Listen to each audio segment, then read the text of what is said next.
Yo, good morning, good morning. I heard somebody just told me that people don't say good morning no more, that they say grand rising.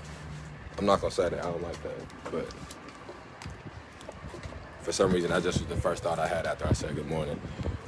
I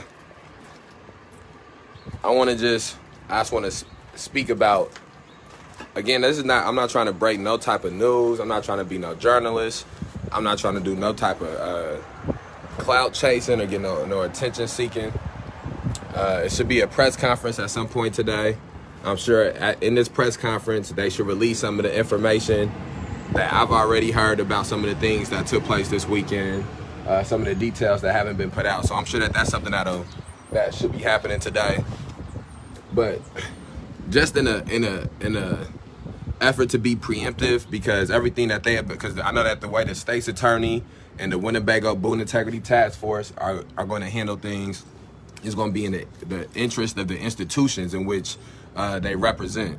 So I feel like in the midst of these things, and we know that from past experience that the mayor or any elected officials, there will be nobody who will speak on behalf of the community and on behalf of people. It'll only be people starting to come forward and speak on behalf of institutions. So this is what I want to speak on behalf of people and what these implications have on us as a community in Rockford and Winnebago County, and on behalf of us as a people in Rockford and Winnebago County and in Illinois, but in America in general, because it was a shooting in Minnesota. A young man was killed in Minnesota, young black man. So let me say this. From my understanding, the shooting that took place on the shooting that took place on Saturday, the shooting that took place Saturday afternoon, Saturday evening, 5 o'clock, involving the Winnebago County Sheriff's Department. It was a domestic call. From my understanding, it involved an off-duty Winnebago County Sheriff deputy and, an on-duty Winnebago County Sheriff deputy. From my understanding, the man that was who lost his life, the man who was murdered was white, and the man who was doing the shooting was a black man. So I don't want to go into, I don't know no other specifics, I don't know no other details. I'm speaking about this to say, I'm bringing this up to really make note of just a handful of things. One of the things I want to make note of is we need to stop calling we need to stop having police officers answering the calls for domestics. We need to stop having people who deal with violence coming to handle the call for somebody who is for domestic calls. It's multiple people who have been killed, not only in Rockford or in Winnebago County or in Illinois, but in America in general, because of domestic calls.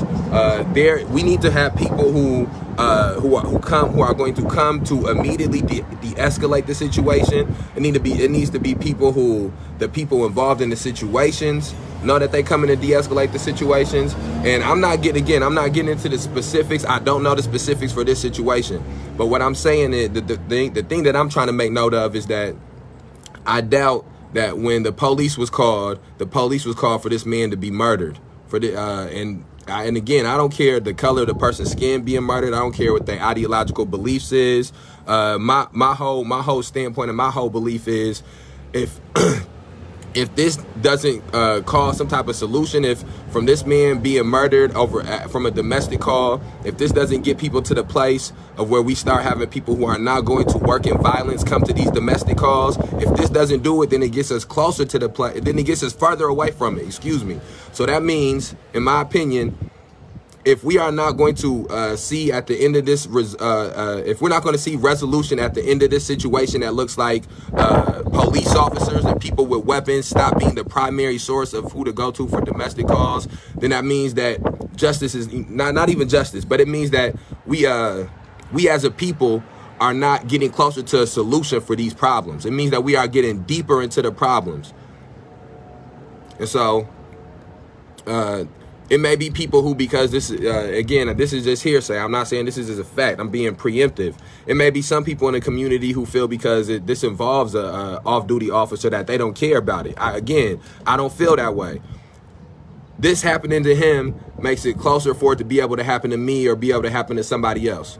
So I don't feel as if just because this ideologically I may not align with this person, it means I'm okay with them being murdered. People shouldn't be murdered. We have to get to a place as a society where we are not begetting violence after somebody else has already done violence. So that's that situation.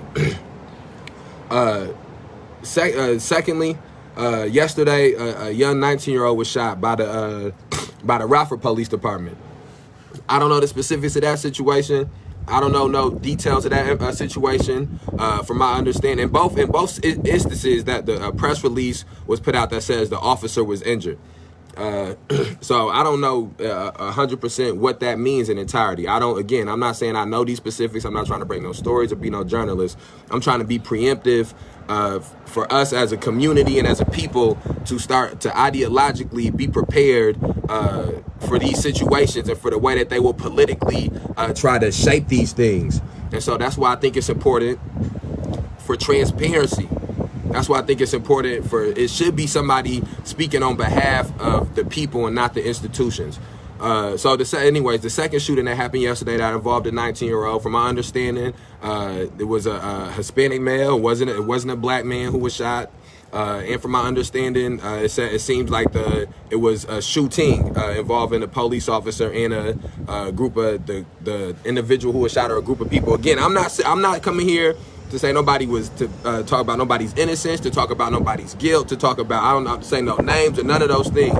What I'm coming here to do is to say, if it is not obvious to people that we have a problem when it comes to law enforcement and the manner in which law enforcement is being deployed on citizens in this city and in this nation as a whole, I don't know what else is going to take. And then for what will, I'm sure, be more of a catalyst for certain community members because of the manner in which it resonates. Young, unarmed, from our understanding at this point, a young, unarmed black man was killed and murdered in Minnesota. Again. And so here we have it in Minnesota, where they're holding a trial for a police officer who killed a black man. And the world stopped when it happened. And throughout last year, multiple black people continue to be killed by police officers. Multiple unarmed people in general, multiple citizens continue to be killed by police officers. And for somehow I've noticed that as this trial has taken place, people start to think that this is going to say whether we've grown or changed as a country. It's not. They're willing to let you have this one man. The people who tried to lynch Jacob Blake is back to work. The people who lynched Breonna Taylor, they back to work, or they back to their lives if they not working. I seen that they just put this video that's out about the Army sergeant who was pepper sprayed, and the videos out of him being handcuffed, and people's in an uproar about those things. We have to get to a place where we stop letting ourselves stop being upset, because the situation is not being solved. It's not even being handled differently. It's just not being talked about as much. That's it. It's just not being talked about as much. Denzel Duvant, we keep this picture up of Denzel. That guy happened January 5th. Police officers in Rockford beat that man up like that. No press conferences when that man got beat up. No press conferences. No newspapers when that man got beat up. No news stories. None of those. It was silent. Just a month or 2 months ago, they released a video of Sage being assaulted.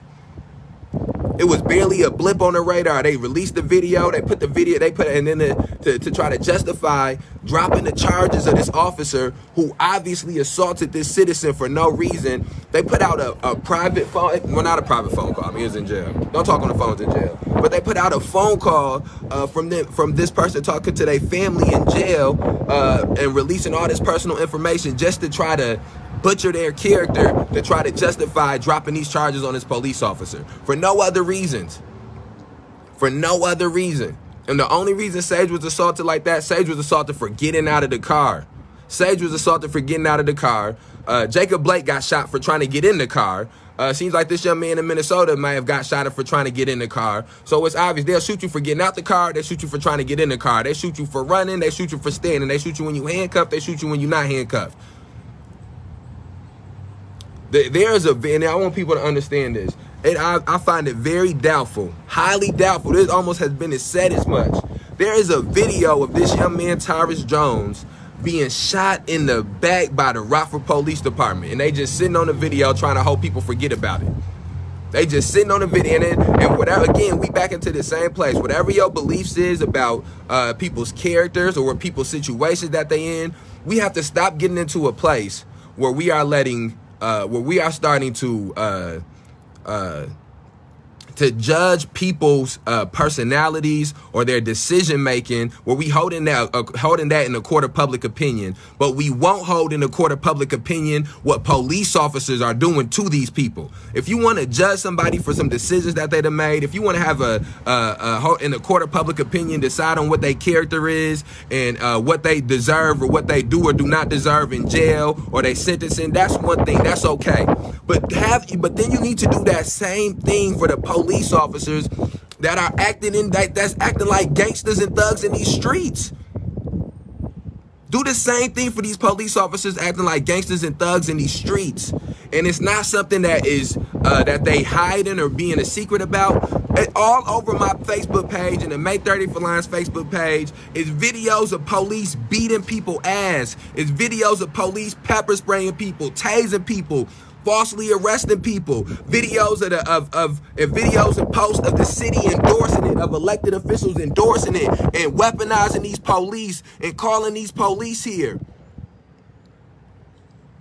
And then with no discrimination, white men being beaten and pepper sprayed and falsely arrested, black women being beat and pepper sprayed and falsely arrested, Hispanic, Latino, is no straight, LGBTQ, cis, it don't matter what it is. There has been Christian, Muslim, there has been no discrimination. These police officers in this city have been showing their true colors, and they have been out here assaulting people and traumatizing people and violating people. And it's not going to be until we get to a place where as a people we stop allowing these things to happen that we get to any type of change. So again, the things that took place in Minnesota on a nationwide level lets you know that these things are very prevalent to America. When I finish this, I will. When I finish this, I will. So that lets you know at a nationwide level that this is an issue. The things that took place in the city and in the county lets you know that locally it's an issue. And as long as we keep allowing these people to they don't want to feel uncomfortable. They don't want to feel like they gotta to pay attention to what's going on. As long as they can just try to hide their head in the sand or call the police or turn the channel, we can continue to be in this situation, to continue to be in this position. Man, First City Market is May 21st. We down here at City Hall every single day. We've been down here for 190 days. You can come down here anytime. Anytime. We've been participating in book readings throughout this month. Come get educated. Come get some knowledge on these things. Right now, in my personal opinion, I'm not going to be reading right now. I'm taking a pause. I'm going to wait to see what this press conference come out. I'm going to see what the implications of these things have, not only locally but on a national level. Man, if you want change, you got to fight for change. You want freedom, you got to fight for freedom. We outside.